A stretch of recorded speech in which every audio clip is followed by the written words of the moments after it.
let's say it's time for a run back. What's up, guys? That guy with a pencil here. I'm back doing two. Have it on me and keep it on me at all times. Another fun fact. Here we are to do a breakdown / review and analysis of chapter 71 and a breakdown / live reaction review and analysis for chapter 72 of Ichi the Witch with this guy. Why?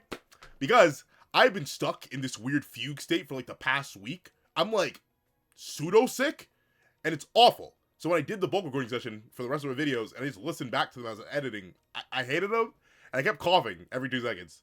And like I could have edited every single cough out, but no. So I just waited. I'm still definitely, like, it still feels weird. I don't know. I have water on standby. I'm ready. So I'm just hoping this goes better. So unfortunately, I have read chapter 71. It's peak. So let's not waste any more time. Hold on. In fact, I'm pretty sure for 71. I don't know what happens in 72, but let's not waste any more time. Let's write chapter 71 of Ichi the Witch with this guy.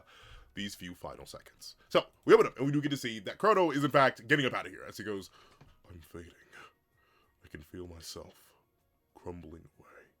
And now this introduces a very necessary and interesting thing for Magix that we'll get into as the rules are further explained. But, with it being the case, we see Krono say, my time is nearly up. And suddenly, the remaining brothers of Kizashi get slurped right back into him and become his tentacles again. Because essentially, the battle is over, right? Obviously, these brothers could have maybe gone and assailed, you know, the rest of the humans, including Minerva and the baby. But rather than that, Kizashi, witnessing the end of his friend, actually ceases all attack and looks on rather concerned.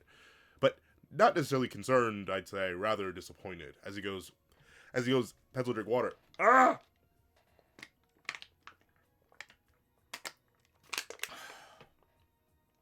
I'm so sorry.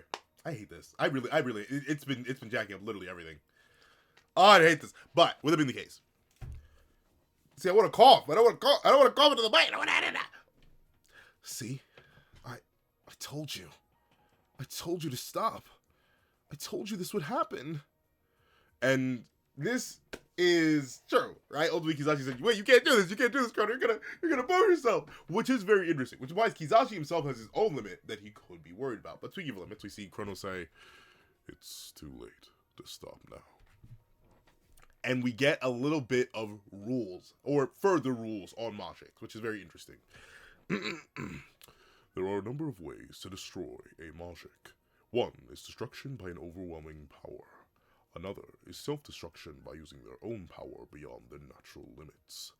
Magix manifest already knowing that there are things they can do and cannot do with their powers. If a Magix pushes past their natural limits, doing what they know they cannot, they can destroy themselves. So, the first one is what catches my attention the most. The first one is really what catches my attention. Because a big thing about the Ichi the Witch universe is that seemingly, when it came to dealing with Magix, the first thing wasn't an option. The reason I say that is because we know that Gokuraku is notorious for brutalizing countless Magix. But none of them ever died, as far as we know. He made things more difficult.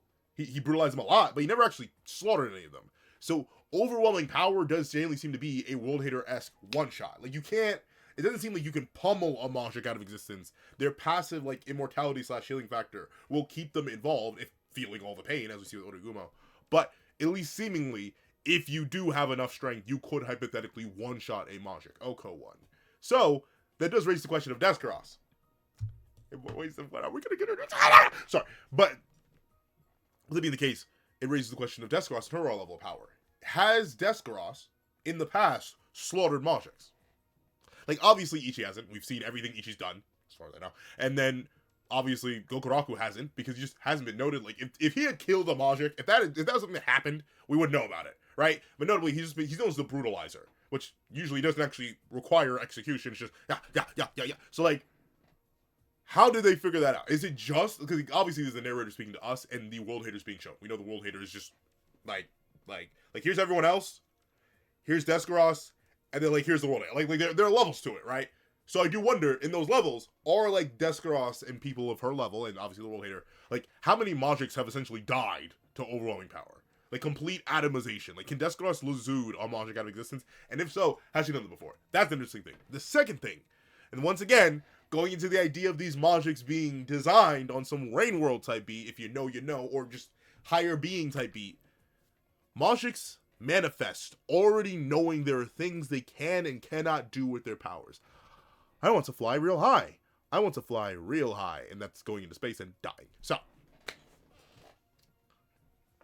how do you know? Like notably, obviously we humans have things that we innately know we can and cannot do, kind of by the nature of our birth. Obviously, they're just in things that even babies will instinctually try not to do, but at the same time, we are notorious, or, well, I'd say infants are notorious for eating things they shouldn't, putting things in their mouth that they shouldn't, and, you know, nearly perishing at literally any instant if they are left alone for more than 2 seconds. So, obviously it's not perfect for us, but for Magics, what do you mean you are, like, and notably, once again, manifest, not born, so, like, whatever's happening with Krono's baby, not born, manifest, with a set of limitations in their mind.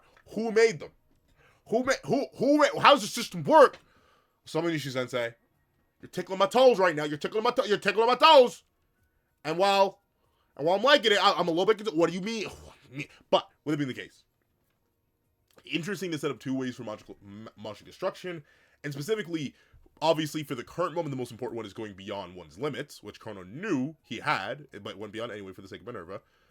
And then the other one just is interesting for, like, future character conflicts. Like, I wonder, is there ever going to be a Magic that is so dangerous, so devious, so diabolical that Ichi, obviously not the World Hater, because there's a whole specific prophecy tied behind that, but is there going to be a Magic that's so devious, so dangerous, so diabolical, that Ichi will have no choice but to, like do everything in his power to annihilate it? Right? I don't think it's meant to be World Hater, because he's supposed to either die to World Hater or take in World Hater, like, pass his trial and take him in. Unless the World Hater's trial is absolute destruction of his body, then technically that could be a 2-for-1 special right there. But still, that's interesting. But I don't think the World Hater's trial would be that, because it's like Kizashi 2.0, which you may be able to argue could work for the World Hater. But then, obviously the second one. Self-destruction is using their own power beyond their natural limits. Krono knew his natural limits, but could push past them anyway. So, is the self-destruction thing like a human using adrenaline, or like adrenaline being activated in the human body and you breaking all your bones and then dying shortly after? Or is it like a server response that's deleting Krono right now? Once again, with the idea that these Magics are manifested, created, they follow certain set rules, I do genuinely wonder, is this Krono's literal body breaking down? Or is this the server being like, nah, gang. Nah, you use my privileges too much. I don't know. I mean, like, obviously he says, I'm fading away. I can feel myself crumbling away. But that's just vague enough for it to be a mod being like, turn off the Krono turn off the Krono modifier, bro. He spammed it too much. But let's see. Continuing on, we see Krono say, I'd already overexerted myself. Doing a simultaneous skip and a rewind on top of that was too much. I pushed myself far beyond the limits of my power. So, once again, let me take a sip, because... Oh, I hate this. Please, body, go back to normal. It's been a week. I hate this. But, but, with it being the case, doing simultaneous skip and rewind on top of that was already too much. So, once again, this is the idea of limits, and Krono surpassing them, and then going surpass. Like, is that like a human hitting a PR? Or once again, is this a server being like, you've done too much? I don't know. Because once again, it's hard to tell what, like, the natural laws of the universe of Ichi are, and what is, like, designed in a certain way. I don't know. Maybe I'm looking too deep into it, but I trust Osamu Nishi-sensei's pen. This seems so oddly specific. But with it being the case, we see that Krono goes to say this. Afterbomb. This time, I was the weaker one. Now, I merely wait for oblivion. And see, that's also interesting. I mean, like, once again, there's no, like, so far, there's no discussion of an afterlife of sorts in Ichi-the-Witch. That's not really a thing, despite that actually being rather common in most magical series. But, for this case, what do you mean you merely, like, how much is your body crumbling organic, and how much is it the world itself being, like, for example, in Seven Deadly Sins, there's this whole weird rule thing, where 2 Demon King type entities cannot exist in one aspect of their realm at the same time. It's really weird. The mortal realm cannot handle 2 Demon King tier entities when it has handled a much stronger than 2 Demon King tier entity at the same time. That's just how it works in Lively Sins for some reason. Like, that's just the rules. Like, the world was structured that way. And in that case, we do know the world was created by a being with thought. Even though that's, like, weird because of right now. Whatever. But that's the thing. So, I wonder how much of this is intentionally architecturally designed. Because Krono was allowed to go beyond his limits, which feels more like human pushing past what you do, adrenaline, you shouldn't do this, but in certain circumstances, your body will let you based on emotional stimuli. At the same time, I wait for oblivion. It almost sounds like Krono's just giving up because he's like, okay, I'm done. And not in the sense of I'm physically done, but in the sense of the world shall now reclaim me because I've gone past the set in stone rules of my existence. I don't know. But with it being the case, we see that Kizashi realizing that, oh no, my boy, he's actually going to literally vanish. Krono says this before I'm gone. A favor. Stop trying to harm my family.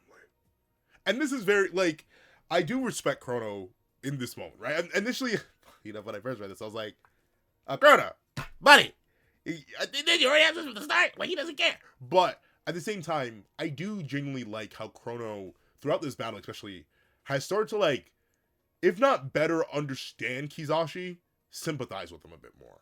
Realize, oh wait, no.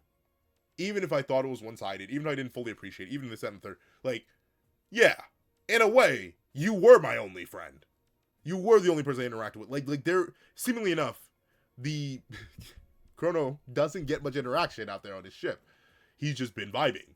So, he is seeing Kizashi as a friend, and now fully understanding that and seeing Kizashi as a friend, and knowing Kizashi sees him as a friend, this is like, and this is an earnest request from a friend to a friend on their deathbed. And naturally, you see Kizashi struggle with this a little bit as he goes, I don't know. And Krono, once again, being so honest, like, notably, he's not yelling, he's just honestly asking, friend to friend, please. And Kizashi, naturally grabbing the staff, goes, why? Why should you go this far? Why sacrifice yourself? Some dumb humans aren't worth all this. And, hold on, I need to sip another water. I hate, bro. Why? I was see the thing is, I was gonna do a vocal grade section today, but I know I'm gonna get through Ichithewitch, and then my throat's gonna be fried. I funnily enough, I feel fine literally everywhere else. It's just like I'm congested, my ears are still clogged, and my throat itches. Hold on. I've been doing this for like a week. If you're wondering where it's literally this. I've been stuck. I hate this, but with it being the case, Kizashi arbitrating value by strength, once again, has been a defining part of his character. That's why he gave Krono so much value. And we see, once again, going to the idea that Krono, through this battle, has better understood Kizashi. So it goes, he goes, Octobomb, give Pencil 1 moment.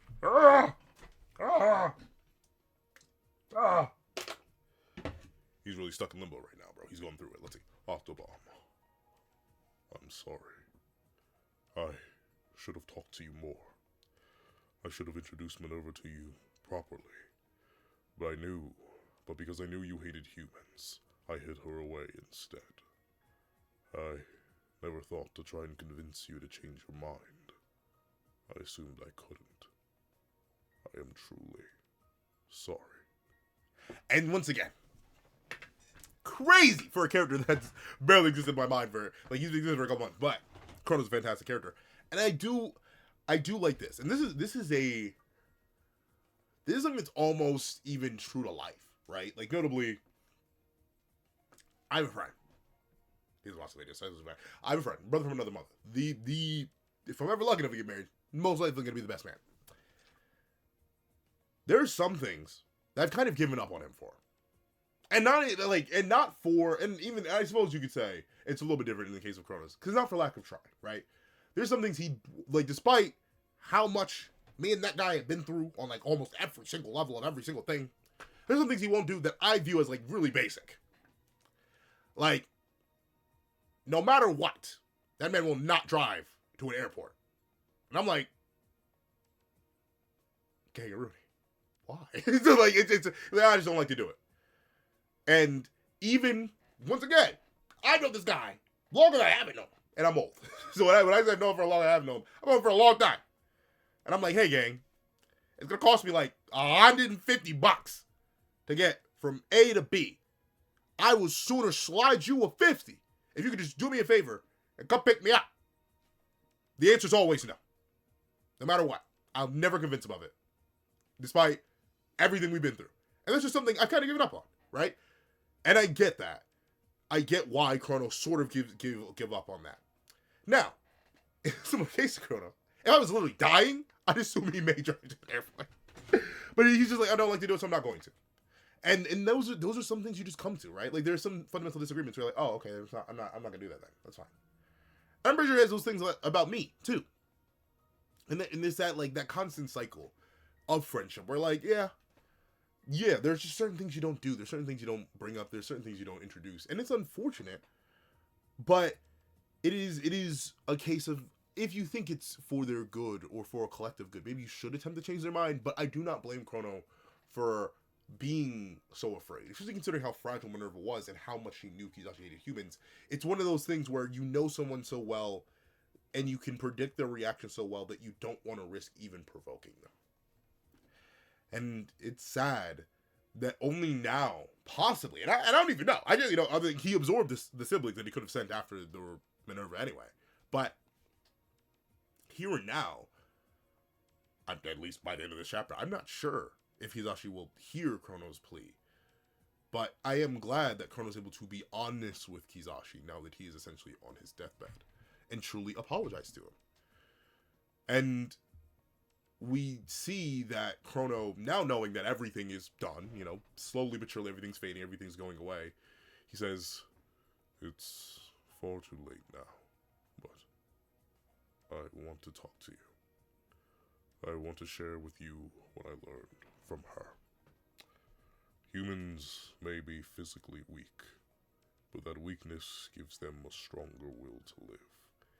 It gives them the empathy to care for others. Their lives are beautiful. Minerva may be a weak and frail human, but forging a bond with her brought limitless potential into my life, and it will yours too. Octobomb, I promise you, it is okay for you to make friends among the weak. Now, the reason this hits so much is because of what Krono is essentially. Well, let me get all the way through. Let me get all the way through before I go into it. If you are strong and don't hate humans, protect them. Protect them? Learn how to love the weak. I ask that as one last favor to a friend. And I'll get into this section a little bit. But this is always interesting. And this is admittedly the fun perk of writing immortal characters, right? And in my own series that I'm writing right now, there are numerous characters who are immortal. And fun fact, some of the my main characters are related to some really immortal characters who've seen a lot of what my main characters are over and over and over again. Honestly, they have really weird mixed opinions on them. But one of my favorite things to see is when a being that is ancient, a being that is timeless, is able to find the value in what is limited and ultimately share that very same value that they found with someone else just like them. Because notably, Krono and Kizashi are creatures beyond comprehension in the majority of their universe, right? Obviously, we know neither of them are the strongest. World Hater exists, and it seems even Uro himself would have been willing to go band for band with Krono if he'd been given the chance, but obviously he wasn't, thanks to the binding vow. The contract, not the binding vow, but still. No, please, I'm speaking right now. Please, buddy, stop.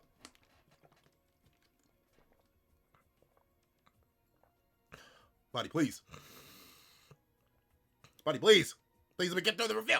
But I'm already down a bottle, bro. I'm already down a bottle. But with it being the case, it's always interesting to see how these characters realize that. And notably, the very specific idea of a character that is eternal facing mortality, and rather than like screaming in terror of it, rather than hating it or like cursing the fate that they've been given, to see Krono now experience the mortality that he was so worried about for Minerva, and rather than be heavily concerned for it, see an opportunity to reach out to someone who he never bothered to reach out to before, to give him that same hope, give him that same perspective that he for so long had lacked. It's beautiful. And to see, obviously, Krono fully acknowledge Kizashi here as a friend and ask for a favor in the end of the day. Something that he doesn't know will be upheld, right? This is Krono mentally, like in this moment, think of it from Krono's perspective. He's ready to die. He thinks he's dying. In this moment, he doesn't even think he's going to get any last words with his wife. He thinks he's dying. And with that being the case, he still is like, no, I'm not going to curse you. I'm not going to curse the limits of my power that were foisted upon me from my manifestation. I'm not going to curse any of that. I'm going to try and help you understand what I now do. I'm going to try to help you see what could be. And I want you to do this for me as a friend. That's beautiful. That's beautiful. And you can see, to some degree, and notably it's really hard to tell by the end of the chapter, but to some degree, being acknowledged as a friend, having this honest request as he watches Krono fade away, Kizashi begins to cry. And clearly think about it. But, of course, not everything can go in this last moment. As we see Krono begins to truly fade, he's nothing more than a floating head at this point, when suddenly a mirror comes up, cracked and shattered. And obviously Minerva can tell something's up with her hubby. And she goes, Crow!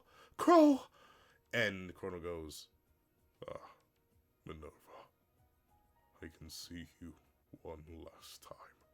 Crow, can you hear me? There's so many things I want to tell you, but I have no voice left to speak them. It's ironic. I've lived for countless years, yet I can barely stand for these last few seconds to pass.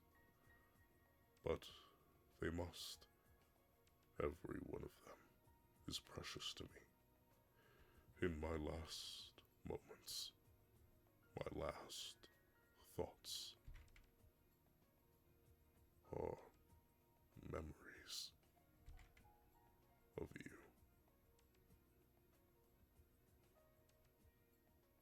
I did not notice that in my initial read. So they laid back. But this is, you may be like, oh, Pencil, this is generic. And your mortal being falls for a non-immortal being. But like, it's usually, here's the thing. Now maybe I'm not as well read as I should be. So this is gonna be, I was so ready for Minerva to die and the baby to live and for Krono to live on eternally. Kind of simply how the stories go. Right? Like the whole point of the tragedy of immortality is that there is no end, right? Like ultimately, yeah, you are eternal. You will never fade away. But that means anything you do gain a connection to will ultimately fall. Anyone who's had a pet that they've outlived has understood and felt that feeling. But in this moment, okay, pet is really bad enough. But like, you know what I mean, right? Essentially, anyone who has lost anything knows what that feels like. So to see Krono, the immortal, fall first, and to fall with such grace, it's beautiful. And to see very specifically how happy he is in these final moments. A genuine smile on his face as he drifts into oblivion. It's beautiful. It is so, so beautiful. And we see Minerva holding the mirror, yelling, please! I'm sorry. I can't. I can barely hold my regular voice right now. You know I can't have a female voice. Not yet! And we see as Minerva cries out. In her stomach. Remember, she's actively giving birth. I always forget, but it always comes back to me. She's actively, not actively giving birth. her water's broken, right? So like she's most likely going through contractions right now. I don't know enough about birth. I'm not gonna lie, but like her water's broken, so like she's basically right there in terms of giving birth. We see the baby's like, "Mama, you sad? Hold on a minute, let me pop this," and suddenly, around Krono, seemingly manifested through the mirror, as Krono's nothing more than literally the top of his head, a bubble pops up, and in an instant, for a moment, everything in that bubble is rewound. Not to the point of Krono's non-destruction, right? Like, ultimately, he's still fading, but the rewind the rewind spear shatters.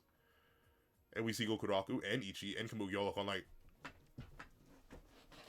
what? And Kizashi's looking on like, what? And even Sam is like, what? As we see, Mirror declare, it was a wish for just a few seconds. Please, she thought, rewind time. All I want is a chance to talk to you one last time. And in her belly. Okay. Now here's the thing. This is beautiful. Right?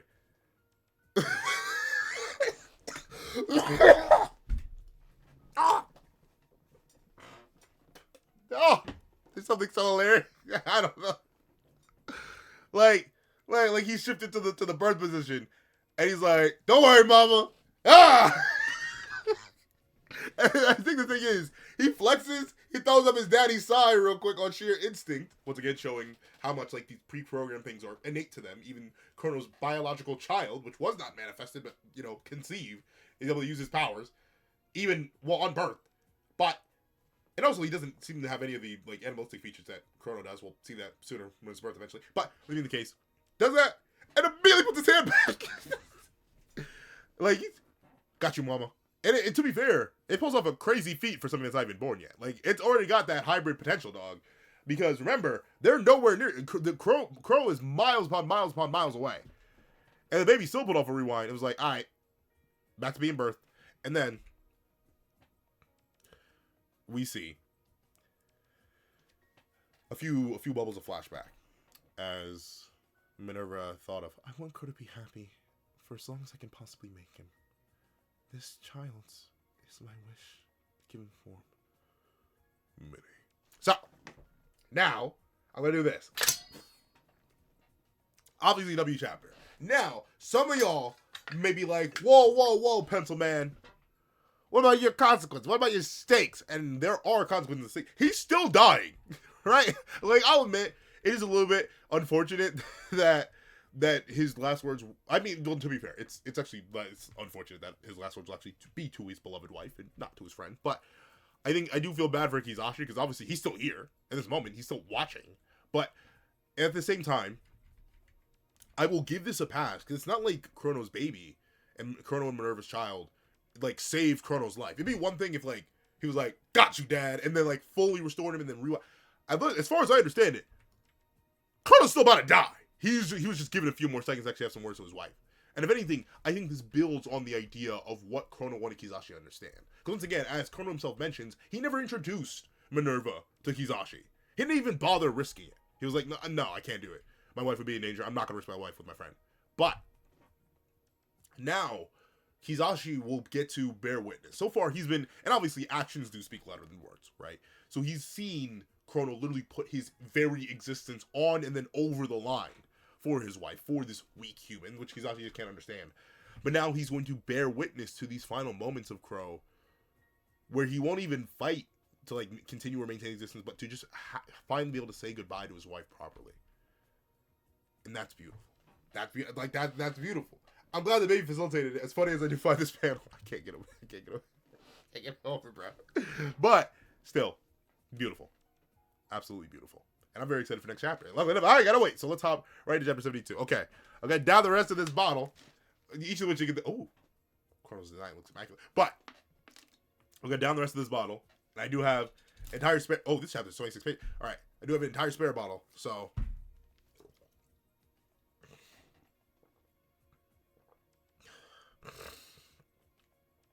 Hopefully I'll make it.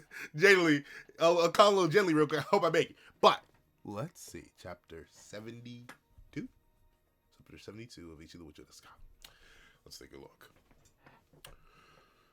45. Man, Krono, like, shows this hockey sensei. Why are they beating? But 45 seconds from the instant of destruction, rewound to the moments before. Yeah, okay, so yeah, he's still dying. Good. Let's see. It was only... Why did I not realize we never had orange hair? Let's see. It was only a few short seconds, but it was time enough. A gift from child to parent. Aw. Well, I'm looking okay. Already first base got me in my feels. I love my parents. Is my mother perfect? Absolutely. I like. There's really nothing. The only critique I have of her is she apologizes too much. Is my father perfect? No! That man's a mess. He's a mess. And he passed a lot of that mess to me. But I love my parents. And one thing about parents is they don't want anything from you. They always, like, it makes sense, right? Like, they created you. They brought you into this mess. But at least for me, I'm happy that the baby, even if he will never know his father, right? Ultimately, he shall grow up. Well, maybe not father. Well, I don't know. I highly doubt we'll never remarry. Presumably, she's going to raise the child as a single mother. Maybe probably with the support of the Witch Association and all, but still, the baby will never know his father.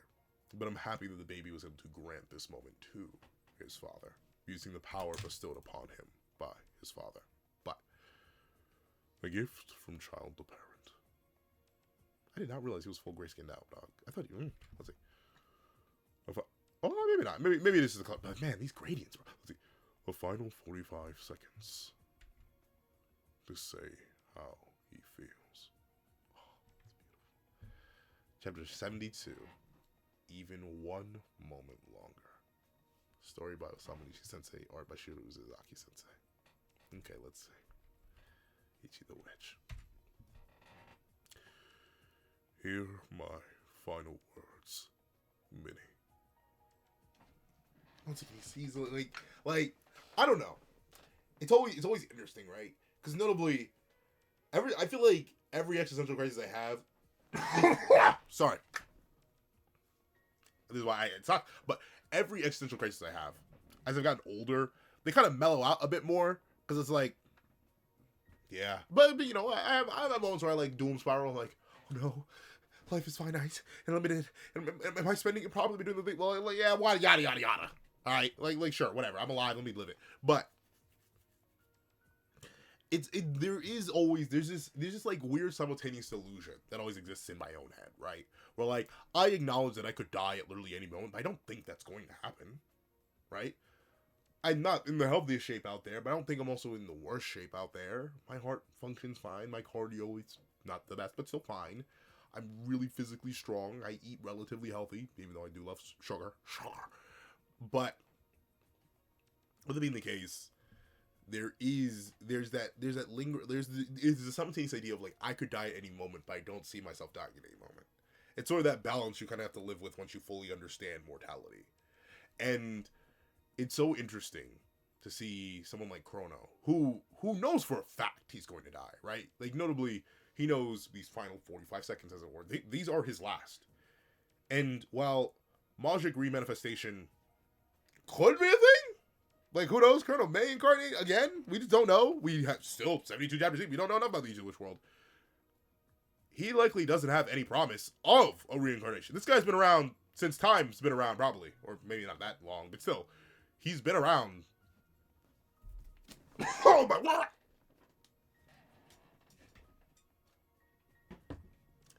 If you think this is bad, the entire original review is like this. I hate it. I want to go back to normal. But, with it being the case. Oh my word. Agua. I'm sorry. But it is so interesting to see someone like Krono face mortality. Once again, as a being who never had to think about it. A being who even like up until the moment he died, right? Up until the moment where he's like, okay, I surpassed my limits, about to get booted out the server by the admin. Like, mortality was never a thing on his mind. So to see him accept it so graciously, almost willingly, right? it's honestly beautiful and a little bit hopeful, right? Like, ultimately, if I'm lucky, I live a long life, there's gonna be some point where I'm like, oh, well, I ain't got too much time left in me. And if I am lucky enough to have, like, kids, or even friends, right? Friends around to surround me, like, pull a Ichi dog, and have friends to surround me when I go. I hope I'm able to take it as graciously. Like, if I ever think I'm giving my final words, I hope I'm able to do it with the certainty and absolution that Krono has here in this moment. But let's see. Here are my final words, Minnie. Aw. She locks in, though. She goes from crying to focused up for him. It's beautiful. Let's see. I cannot waste even 1 second. A miracle gifted us this time. Please listen. These are the last words I will ever say to you. I love you.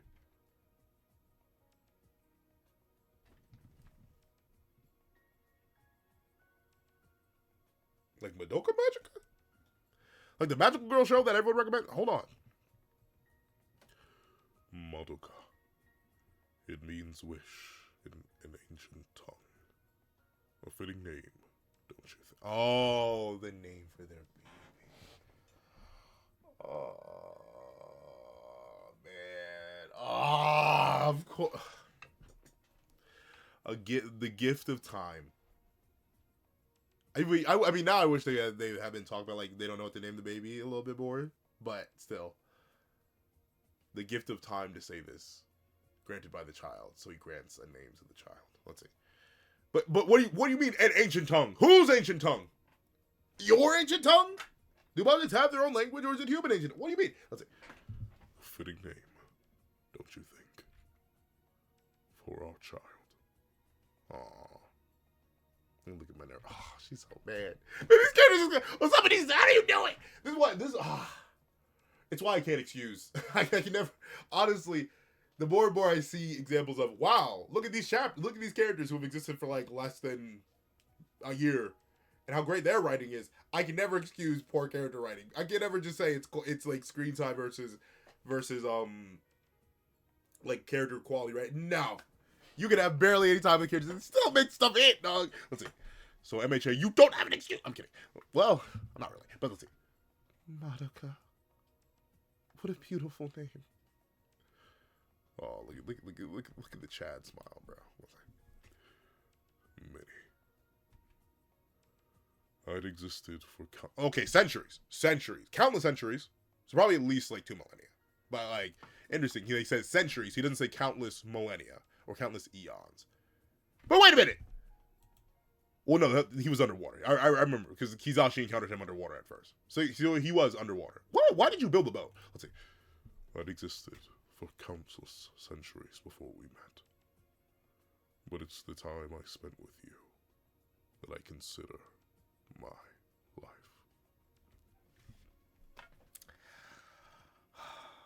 So sweet.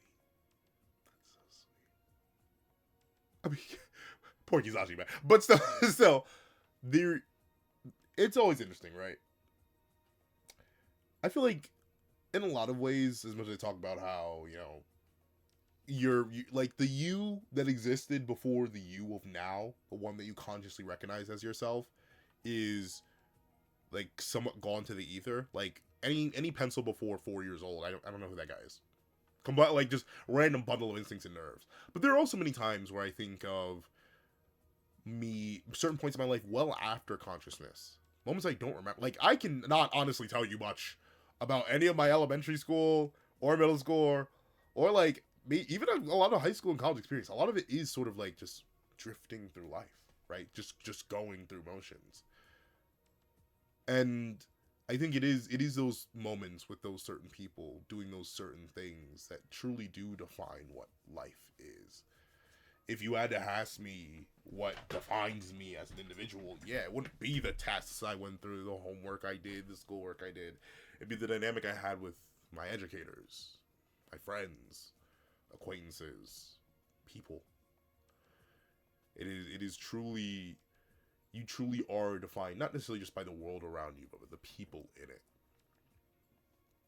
So I find it beautiful that Krono, in all of his eternity, this may have been less than a blink of his total existence, right? He may have spent at most 20 years with Minerva, and that probably is eyeballing it. But it doesn't matter, because with Minerva, he truly felt alive. That's beautiful. That I consider my life. Thank you for sharing your life with me. I'm not crying. I'm not crying. Yeah.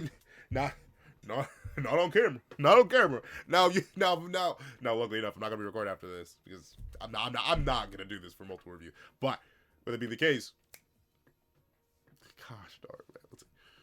Thank you for sharing your life with me. Thank you for laughing and crying with me. Mini Madoka. And there you go. He fades. Thank you for allowing me to love you.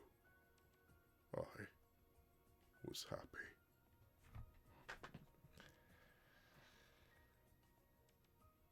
Yeah, you are. Remember that? No. But. And look at that is the most genuine, honest, and pure smile.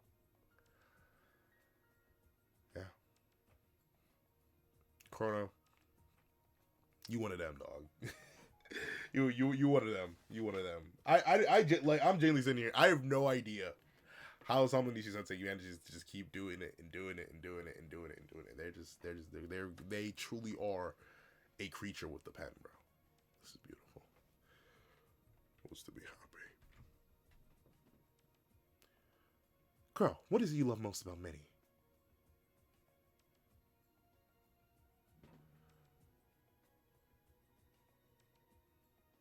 Ah, it's your smile. We love you too, Crow. Now and forever. You're not doing it! Not doing it! Oh. And the stone, the Krono's heart essentially shatters.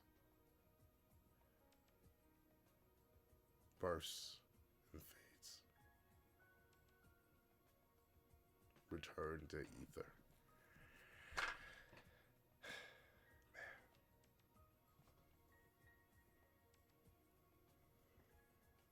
Who got Nutty's dog? Who got... Yo, just stop! Stop! Stop! Stop, bro! Stop! Who got Nutty's in the club, bro? Who got Nutty's in the club, bro? Let me turn right now. Who got Nutty's in the club? Stop! Stop, bro! Kizashi, you really gonna go? You go boomer? Kizashi gonna go boomer? And where's my wife? Where's this girl? Okay, this hurts so much.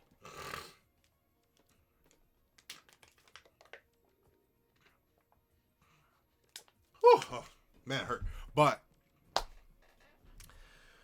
okay, that's girl. I can't keep looking at this page, bro.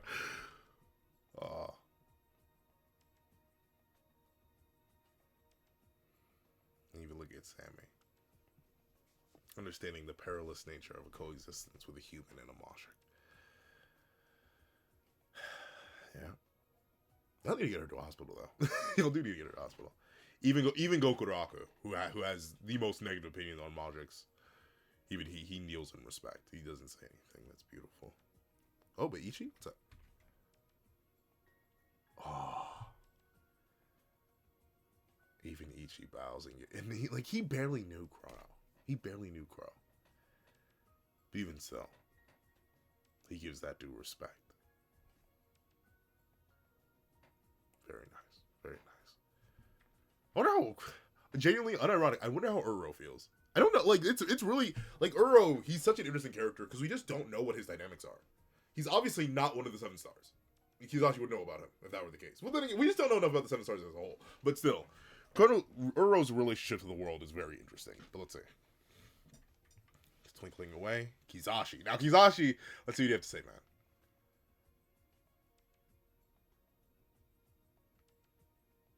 Oh. And now, okay. He's in full.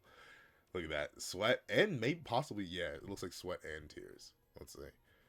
Ba-dump, ba-dump, ba-dump, ba-dump. Krono's gone. Gone. And it's my fault. But he was weak. That's why he's gone. It's a weakling's fault for being weak. And no weakling is worthy of being my friend. Are you sure? Are you sure, Kizashi? This is what's supposed to happen. I didn't do anything wrong. But, yeah. Look at that. Look at that. You never know what you have until it is gone. It like, man, existence and perception is such an interesting thing. At least, man, what do I get? But like, existence and perception is always so interesting, and it's funny because kind of like feeling full, essentially. Like your body, you will react to the same stimuli completely differently depending on circumstance. Like, I love sugar, right? I mention this all the time. I'm a sugar addict. But when I'm full, man, I don't want anything. It sucks. I don't want to eat anything. Even if I've been craving something deeply and dangerously. If I eat something else, then I just don't want anything else. And it's interesting how only when time passes, when it's empty, when it's gone, that feeling of fullness is gone, you realize that you are now hungry again. And to see Kizashi... Oh, that's the thing. He's old, but he's basically a baby. But if I didn't, how come the sad won't stop? I was super duper sad when Doherty died. I couldn't take being that sad again. So I put a lid on my feelings. I told myself over and over that it was the weakling's fault doing things that made the sad... That it was the weakling's fault. Doing those things made the sad go away. You are strong. Don't hate humans. Protect them. Hold on.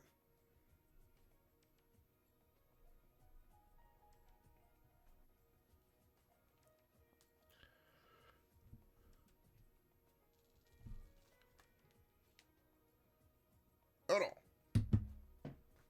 Hold on.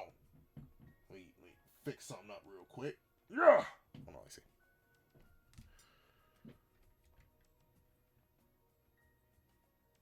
Now the lid doesn't work.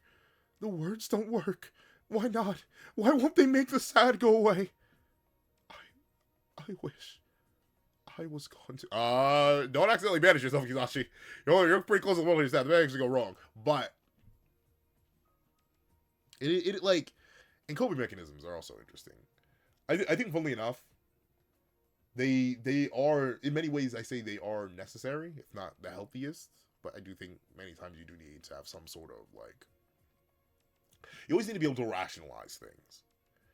And if you allow yourself to be overly consumed by emotion, it can definitely be a more net negative than a net positive.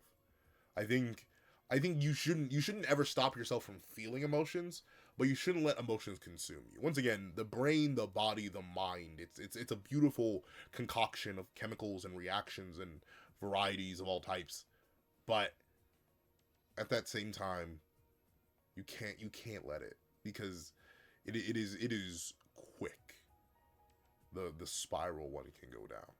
And you can see that with Kizashi. Someone who's never had the time or the reason or the need even to healthily reflect on his trauma and his emotions. And now that he's been hit with a fresh dose of it, especially, once again, in the same way with Darty, by his own hands. Because Kizashi killed Darty by being reckless with his power. And now, once again, he's killed another friend by being reckless with his own power and disregarding what that friend may have needed or cared for in that moment. So let's see, Kizashi. Let's see. Oh! Oh, well, darn! Where's my wife, Hitsugi? Where's my wife? Your wish is my command. Descaros. Let's see. Your wish is my command. How'd you hear that? He thought that. Did he say that out loud? But I knew it! I was like, man, you're way too close to the one that just stabbed me saying all that. Let's see. Your wish is my command. You are no longer necessary. Uh-oh. Ichi? Sammy? Why? I was watching you, you know, the whole time, and trying not to puke. It's clear to me that you've lost all will to kill humans. Interesting. But man, Hitsuki, man, dog. You may lose to Descaros in a 1v1 head-to-head confrontation, but you are good with this ultimately, or at least with the staff. That won't do. No, that won't do at all. In your state, you'll be acquired before you know it. And we can't have that now, can we? So, see, okay. Once again, in the same way I felt with, like, having Krono around would be a little bit too much of a buff for our main cast, having Kizashi around on the side of humans would be too much. So it makes sense that he doesn't need to die. Let's see. So I'll destroy you, here and now, before the witches can turn you into a weapon against us. You said you want to be gone, didn't you? This won't take but a moment. But in your recognition of your efforts, Kizashi, no, I'm sorry, Octobar Majik. He dehumanizes him. Allow me to say, good work. Well done, destroying Krono Weaver for us. Interesting. So yeah, so even once again, it's really hard to tell the motivations of Hitsugi versus the World Hater itself. But it's interesting that even they were like, yeah, we'd rather not deal with Krono Weaver. We need him gone. So interesting. Grak. Is this my wife? Is this my wife? Is this my wife? Is this my wife? Is this my wife? That's my wife! That's my wife! That's my wife! That's my wife! Yes! So, I don't care! Everything hurts! And they done flipped the chair, who cares? That's my wife!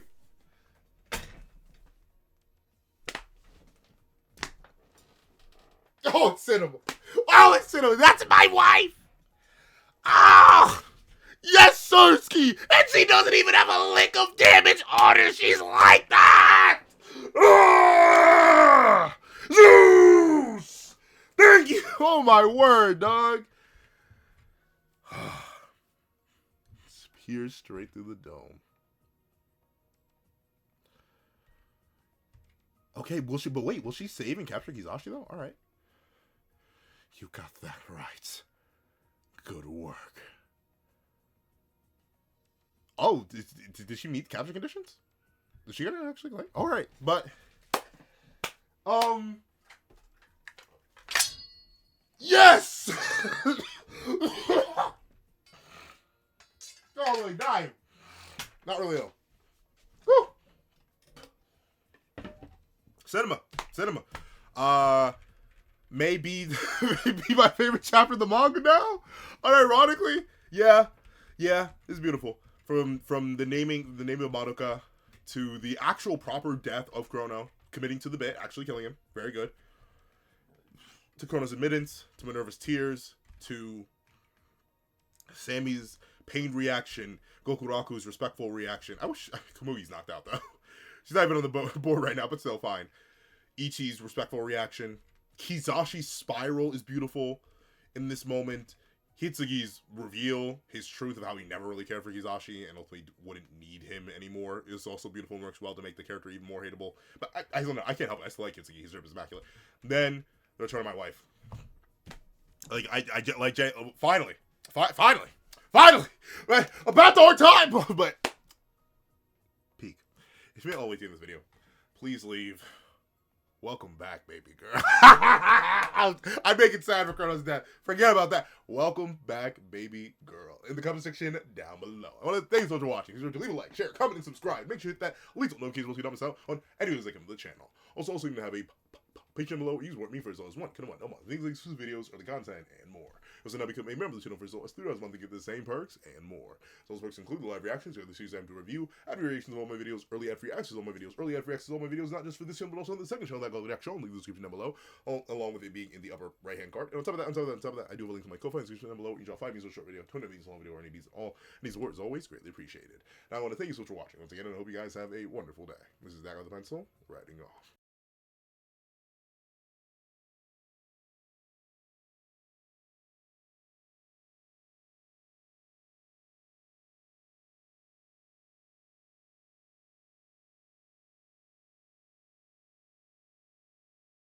Alright, lady, thank you to our sketch tier members: Eternal Flame, Red Wolf 4765, Astro, Glacier XZ, Zera, J2MA, Bura Ura, Yuki Ally, Grim, Ollie, The Boy, Corey Watson, Damon Brown, Dino, Tim Thomas, Kaving, ORXN, Logan Guzman, Dead Mean, Keon Stewart, Donovan McIntosh, BNA DNA, Edwin Ingbinorba, Straw, Athenzi Shear, Antavius Mitchell, Superflame Zero, Weary Exile, Window Life, Alex Kenny, Todd, The Practical One, Landon Clapwick, Heath Nelson, CA, ET, Jagoda, Plant Crone, Striker Man, Brandon Payne, Black Sage, Multi-Batman Superman, Zalims, Joe Bean, Sleepin' John, The Young Family, Pastel Pandora, Sino King, NMA, Karina Hernandez, Mo City King, DKG, Andrine Bonnet, John Malcolm, Akolade Babatunde, ASD1234, Jesse Clapp, CCC, Romando Furin, Sky XT, Victor Jacobs, Axis XC, Osen Tebwe, BDM, Kingly, at JDog2656, Union Eye, Marisol Boyd, and Funny Dude.